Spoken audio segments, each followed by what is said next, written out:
Welcome back to the Pioneer Sideline. I'm your host, Aaron Cooney.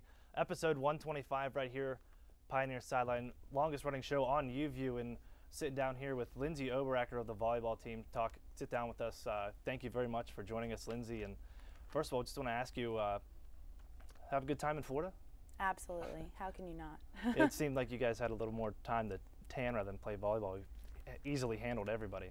You know, you need your little fun in the sun, but at the end of the day, we went down there and we took care of business. So let's go back to the beginning of the season, and before things got started, take a look at the players that you lost and the key players like Rachel Roddy, Ashley Zita, Katie Geary, and what was the mindset coming into the season and how you would overcome losing some of these key players?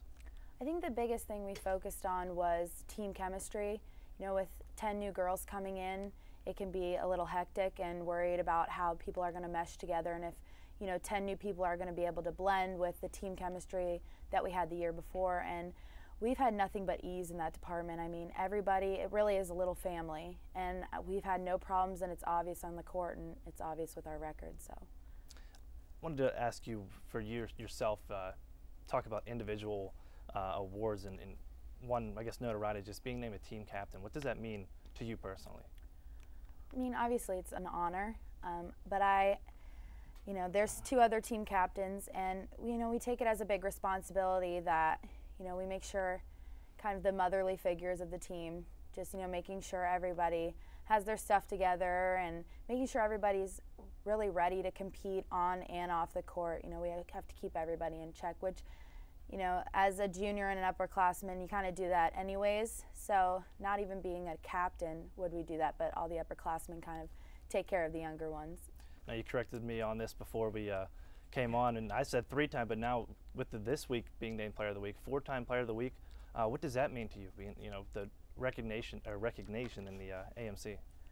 It's exciting. I actually just found out about it. My mom actually texted me and told me, so it's really exciting. I mean, we haven't had this much recognition in the AMC, not only with Player of the Week, but we've had a bunch of people, competing with national standings for blocking, hitting percentages, etc. So it's really great that everybody's getting recognized, finally. So.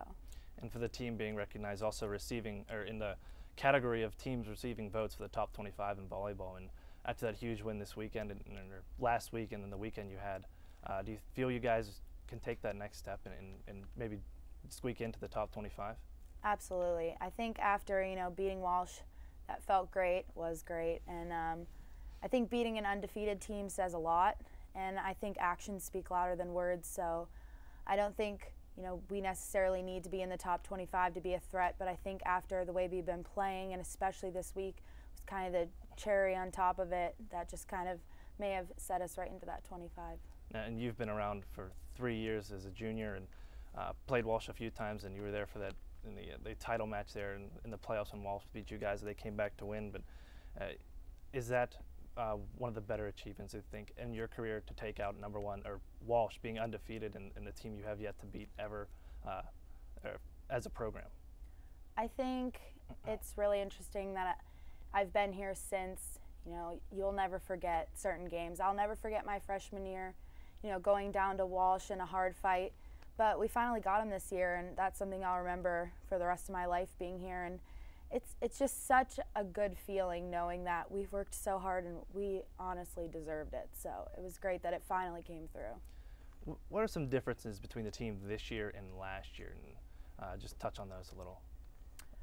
I think it's a lot more spread out. I mean, last year we had, the big guns, Ashley Zita, Rachel Roddy, and we had a lot of big people in the front row, but what people don't know about volleyball is everybody recognizes the big kills and the big aces and stuff, but nobody recognizes the little kids in the back row, and they're just so incredible, and I think a lot of times they're taken for granted. So I think that the biggest thing for us is defense, and that's what we focus on, and we're very relentless. Nothing hits that floor, and I think that's the difference this year, is that we have a giant front row, obviously, but those little kids keep anything off the ground. They will throw their body before a ball hits the floor. We've seen some of the highlights of the way those players just dive around, and I want to real quick just touch on some of the new player, the key additions. I mean, Brittany Loda was able to jump right in, and Taylor Pugliese, another just phenomenal setter for you guys, and to go out and get transfers like that? What does it mean just to fill in holes the way they have? I think they definitely filled in right where we needed them to. You know, we lost some key players and we got some new ones right where we needed. They've just adjusted perfectly. I think this is not only a good school for them, but they're enjoying themselves a lot more than they were. And so I think that helps translate on the volleyball court, that not only are they having fun off of it, but they can enjoy their time here on the court as well. Lindsay, thank you very much for joining us and talking with us. Good luck on the rest of the season. Is looking to go on and win the AMC for maybe the first time in the volleyball history. And don't go anywhere. Make sure to stay tuned to Pioneer Sideline. We'll have highlights for you with the volleyball team all throughout the season. Recaps, analysis, the whole shebang-a-bang. Don't go anywhere though. We're going to switch over to a little soccer with Matt Desmond. We'll be right back after this.